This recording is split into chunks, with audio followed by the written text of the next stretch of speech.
Bonjour à toutes et à tous et bienvenue pour cette analyse de la deuxième bande-annonce de Godzilla King of the Monsters, le roi des monstres, avec 12 détails qu'il ne fallait pas rater. Et attention, comme d'habitude, cette vidéo n'est pas faite pour vous si vous préférez découvrir un film en salle sans rien en savoir à l'avance, ou si vous craignez les théories qui peuvent se confirmer.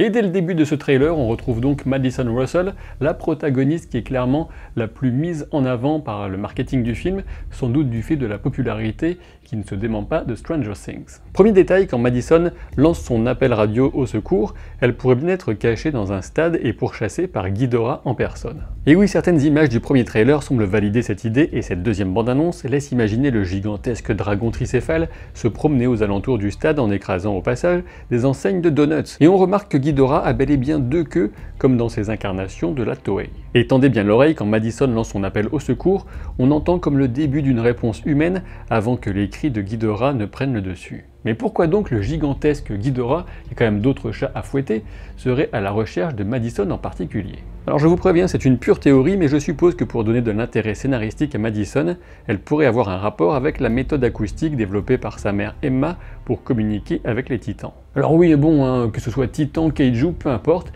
ces deux termes désignent exactement la même chose, à savoir ces monstres géants qui vont tout péter. Peut-être que Ghidorah, qui est un cousin de Guy de Graine, peu le savent, veut empêcher tout contact entre les humains et les titans, tout simplement parce qu'il ne souhaite que la destruction de l'humanité, voire de la planète. On constate que ce deuxième trailer ne nous montre quasiment rien sur Emma Russell, la mère de Madison, et on sait juste qu'a priori, Madison et Emma seraient enlevées par une organisation terroriste, éco-terroriste, qui serait menée par le personnage interprété par Charles Dance, et on n'en sait guère plus. Deuxième détail qui concerne Emma, on a juste un plan qui exprime beaucoup de tristesse et peut-être un peu de culpabilité.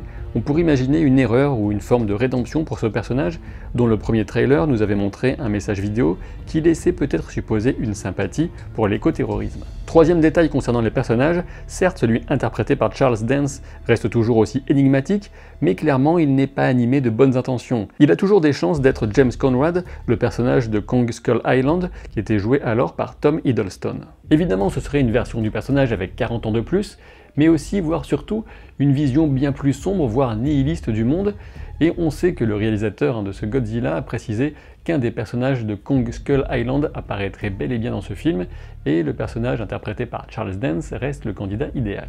Et puisqu'on parle de Skull Island, petit détail bonus, le Dr Chen, incarné à l'écran par Zhang Ziyi, pourrait être la petite fille de Lin San, puisque la conférence du Comic-Con de San Diego a permis d'apprendre que sa mère et sa grand-mère ont travaillé pour Monarch. On peut ajouter que le Dr Chen semble clairement lié au site de recherche consacré à Mothra, avec qui elle entretiendra peut-être une connexion particulière. Quatrième détail, on retrouve Godzilla qui semble se reposer, ou plus probablement être gravement blessé dans ce qui ressemble à un temple sous-marin qui sera visité par des humains qui découvrent des écoulements de lave. Et je ne sais pas ce que vous en pensez, mais on imagine assez facilement que cette énergie qui provient de la croûte terrestre pourrait avoir un effet bénéfique sur notre titan préféré. Et on peut se rappeler que la première bande-annonce avait permis d'observer des gravures qui attestaient d'une adoration antique de Godzilla par une ancienne civilisation dans ce temple submergé. Cinquième détail dans la continuité directe de cette idée, cette minuscule silhouette solitaire devrait correspondre à celle du docteur Ichiro Serizawa, seul à porter un scaphandre dans l'ensemble des deux trailers.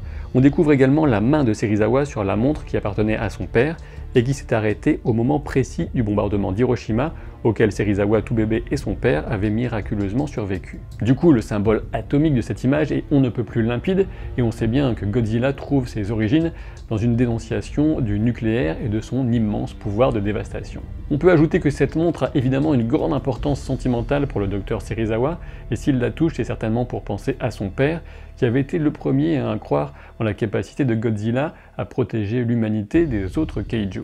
Du coup, dans ce film, on peut dire que Serizawa sera sans doute le plus fervent défenseur de Godzilla et cherchera sans doute à l'aider, voire à le sauver, en avançant ainsi vers lui au péril de sa propre vie. Le sixième détail sur lequel je souhaitais attirer votre attention découle lui aussi du précédent, et il concerne l'affrontement des deux principaux kaiju de ce film, à savoir Godzilla et Ghidorah. Tout laisse supposer que ces colosses se lanceront dans 2 confrontations extrêmement impressionnantes au cours du film. La première, a priori, en Antarctique, sur le site où Ghidorah sortira de sa congélation millénaire.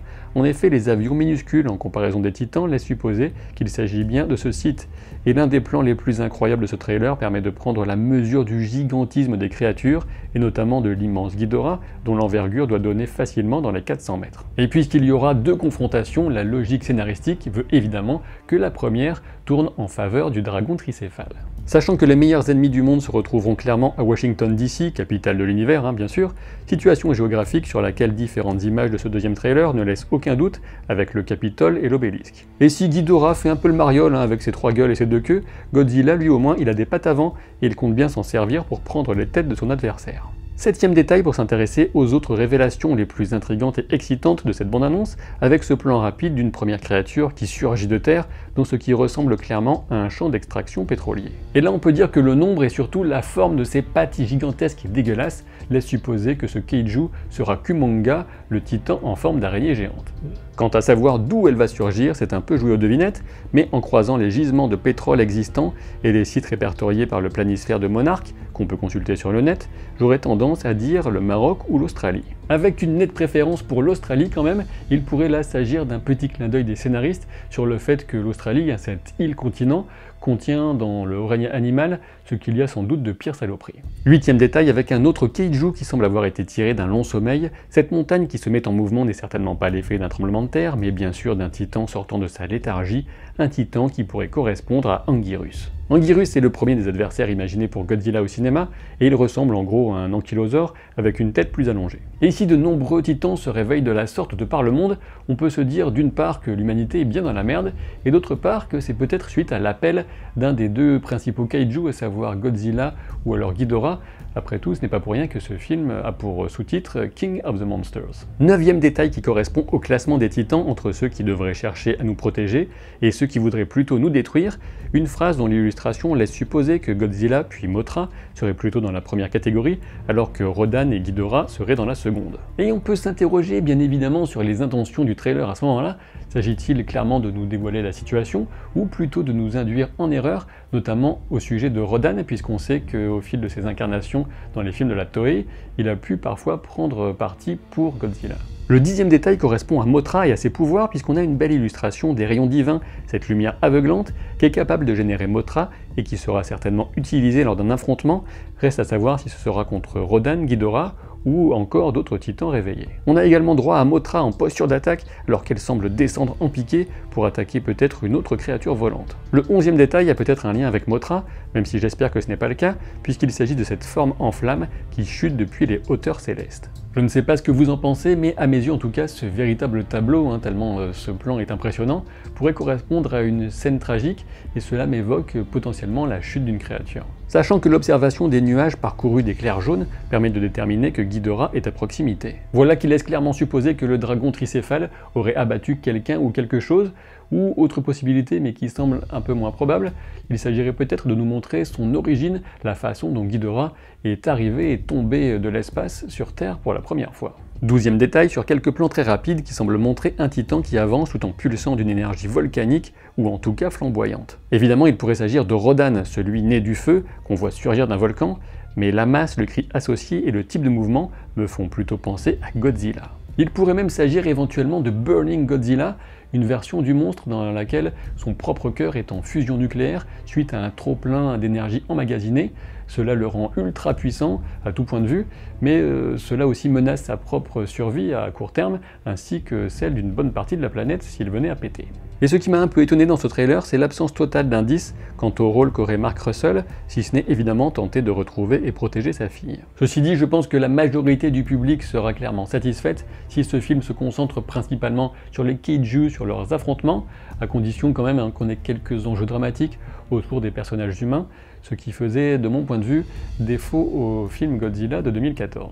Ce qui saute aux yeux en tout cas, c'est la puissance visuelle qui ressort de ce trailer, et je peux vous dire que cette puissance, je l'ai retrouvée dans le film Aquaman, que j'ai eu la chance de voir en avant-première. Et si j'ai eu la chance de le voir, c'est en préparation de l'analyse que je donnerai à l'issue de la séance geek qui a lieu le lundi 17 décembre au Pâté La Villette à partir de 19h45. Et pour y participer, c'est très simple, vous trouverez un lien dans la description et dans le commentaire épinglé pour réserver votre place pour cette séance en IMAX 3D. Et vous pourrez donc discuter avec moi du film, écouter mon analyse. Donc ça s'annonce vraiment sympa, j'espère que vous viendrez nombreux. Et si vous êtes comme moi et que ce t-shirt Godzilla vous arrache au moins un sourire, eh bien sachez que vous trouverez un lien en description de la vidéo. Et ça me fait d'autant plus marrer qu'en ce moment chez moi, il y a Bambou, une nouvelle arrivante depuis peu, qui est une vraie petite catastrophe ambulante. Et les gars et les filles, pensez à vous abonner à la chaîne si ce n'est pas encore fait, ça vous permet de ne rien rater de mes vidéos. Et puis surtout, en secret, j'ai demandé au Papa Noël d'atteindre les 250 000 abonnés d'ici la fin de l'année. On verra si mes vœux sont exaucés. En tout cas, ma chaussette est bien placée devant la cheminée. Je vous dis à très vite pour de nouvelles aventures. Salut!